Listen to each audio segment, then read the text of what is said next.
2장 18절로 20절까지 말씀입니다. 요한계시록 2장 18절로 20절까지 말씀입니다. 함께 한 목소리로 합독하시겠습니다. 두아디라 교회의 사자에게 편지하라.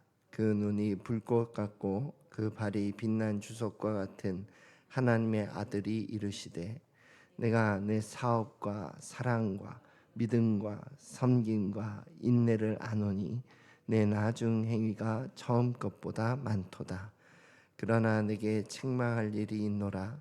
자칭 선지자라 하는 여자 이세벨을 내가 용납함이니 그가 내 종들을 가르쳐 꾀어 행음하게 하고 우상의 제물을 먹게 하는도다.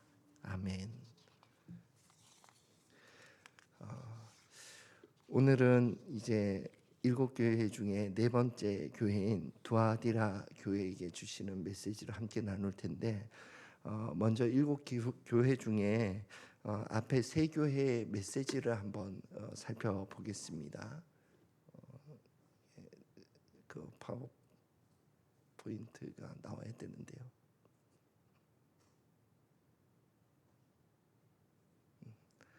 나왔나요? 네, 자,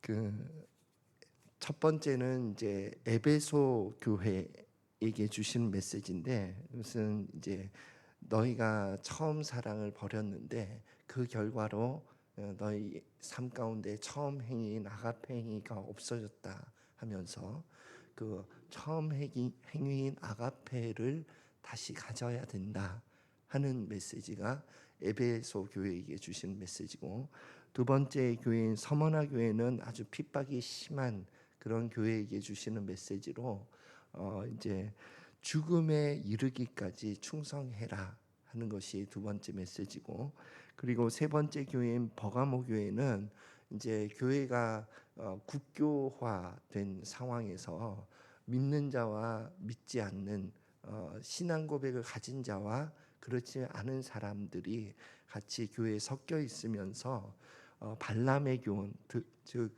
돈을 중심으로 한 그러한 교회, 그리고 니골라당의 교훈, 영지주의 사상이 지배하고 있는 교회가 되어버렸다는 거예요. 그래서 거기에서는 주님께서 말씀하시기를, 그러한 대세인 돈과 영지주의 사상이 대세인 그 교회에서 안디바와 같이 말씀에 어긋나는 모든 것들을 반대하면서 믿음의 길을 걸어가라 하는 것이 버가모 교회에 주시는 메시지였습니다. 그러면 오늘 두아디라 교회에 주시는 메시지, 먼저 말씀부터 한번 살펴보면 요한계시록 2장 22절입니다. 함께 한 목소리로 읽겠습니다. 그러나 내게 책망할 일이 있노라. 자칭 선지자라 하는 이세벨을 내가 용납함이니 그가 내 종들을 가르쳐 깨어 행음하게 하고 우상의 제물을 먹게 하는도다. 아멘. 이 두아디라 교회는 역사적으로는 어떤 배경을 갖고 있냐면 중세 가톨릭 교회에게 주시는 메시지다, 이렇게 이해가 해석을 하고 있습니다. 그래서 이 두아디라 교회는 네가 섬김도 있고 또 인내도 있고 여러 가지 행위적으로 칭찬할 만한 일들이 많이 있다. 그런데 책망의 내용은 네가 이세벨을 따르는구나. 이세벨을 따르는 내 종들을 꿰어서 또 이세벨을 따르게 해서 우상의 제물을 먹게 했다 하는 것이 책망의 내용이거든요. 그래서 이세벨을 따른다는 것이 무엇인가 하는 것을 좀 살펴봐야 합니다. 먼저는 칭찬의 내용, 이세벨이라고 하는 인물은요, 구약의 어떤 그 아합 왕의 아내였거든요. 그래서 원래 두로 왕의 딸이었는데 북이스라엘 왕인 아합에게 이제 12집을 오면서 그가 섬겼던 바알 신앙을 그대로 가지고 왔어요. 그대로 가지고 와서 남편의 그 아합 왕의 권력을 이용하여서 북이스라엘 전체를 우상화시킨 장본인이거든요. 그래서 오늘 두아디라 교회에서 이세벨을 따른다 하는 것을 어떻게 해석하냐 하면 이 권력, 주어진 권력을 사유화하는 것에 대해서 말씀하고 있는 거예요. 그래서 가톨릭 교회의 칭찬할 점은 뭐냐면 가톨릭 교회는 모든 권력이 교황이라고 하는 그곳에 집중되어 있는 구조를 갖고 있거든요. 그런데 그 가운데 역사적으로 파워포인트를 한번 볼까요? 이 권력을 다른 사람들을 위해서 쓴 그런 교황이 있는가 하면 또 이 권력을 자기 자신을 위해서 쓴 그런 교황이 역사적으로 극명하게 있습니다. 그래서 이 권력을 공유했던 교황으로는 그레고리 1세라고 하는 그 그레고리 1세라고 하는 교황은요, 로마가 이제 그 다른 이방 민족에 의해서 완전히 망해버린 상황 가운데에서 사실 정부가 해야 할 기능이 거의 미미한, 힘이 없는 그런 상태였는데, 그때에 힘을 가지고 있던 이 교회가 그 전염병이라든지 또 기근이라든지 이런 것이 있을 때에 적극적으로 어려운 이웃들을 도왔던 대표적인 교황이에요. 그래서 가톨릭 내에서도 성인의 반열로 칭송을 받으면서 존경하는 그러한 교황이거든요. 또 반면에 그 교황 알렉산더 6세라는 사람은요, 그가 자기의 교황의 권력을 공고히 하기 위해서 뭐 딸을 결혼시키는데, 정략 결혼시키는데 교황의 지위를 사용하고, 또 자기 사람을 만들기 위해서 성직을 매매하고, 이런 것으로 아주 유명한 그러한 교황이 알렉산더 6세 교황이었습니다. 그래서 이 가톨릭 교회에는 주님께서 말씀하시기 칭찬하는 점은 네가 가지고 있는 권력을 가지고 권력을 공유화해서 어려운 이웃을 잘 돌보고 사용했던 것에 대해서 내가 칭찬한다. 그렇지만 또 이 권력을 가지고 자기를 사유화했던 이세벨과 같은 그러한 자들이 있는데, 또 그것을 따르는 자들은 즉 내가 볼 때에는 우상의 제물을 먹는, 우상을 섬기는 것과 똑같다 하는 평가를 하고 있는 거예요.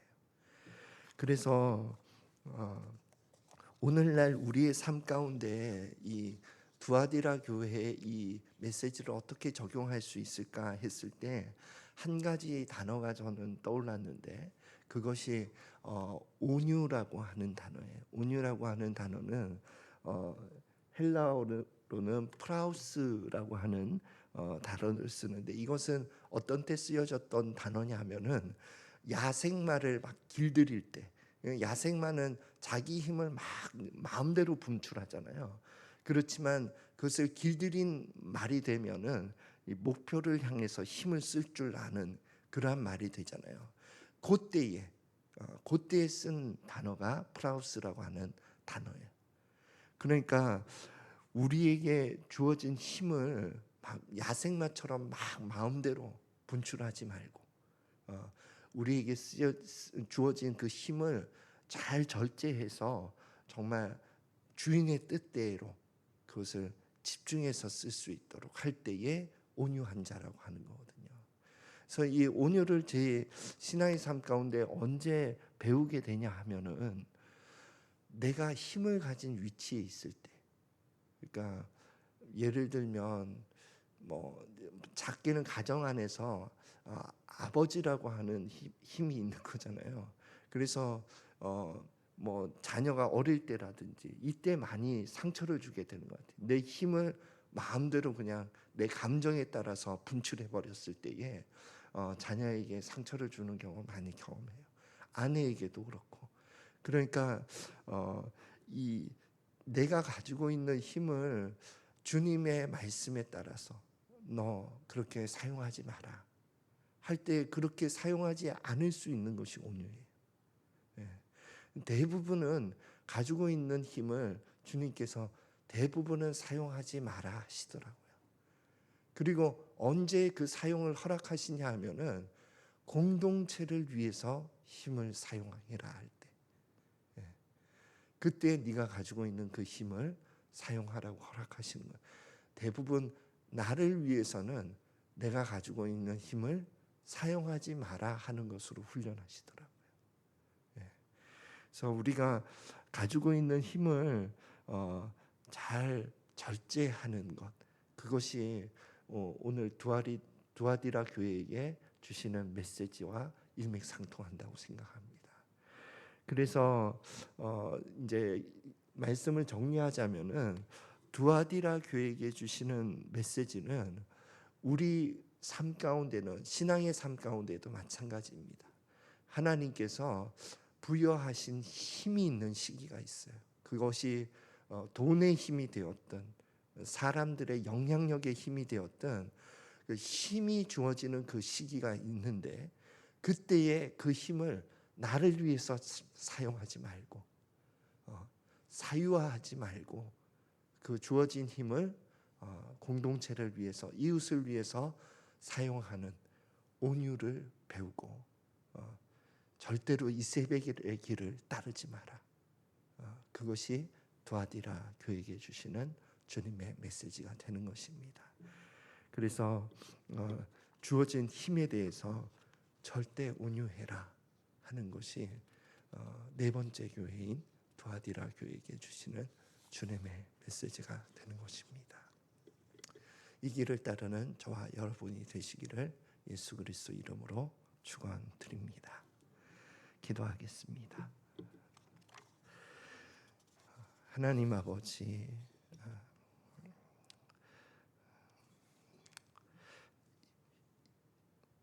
저희들의 삶 가운데에서 이세벨을 따르는 그런 길을 선택하지 않고 하나님, 온유한 그 길을, 모세와 같이 온유한 길을 따라가는 저희들 될 수 있도록 인도하여 주시옵소서. 하나님이 저희 삶 가운데 주신 그 힘을 이웃을 위해서 사용하는 절대 온유한 자가 될 수 있도록 인도하여 주시옵소서. 감사드리며 예수 그리스도 이름으로 기도드립니다. 아멘.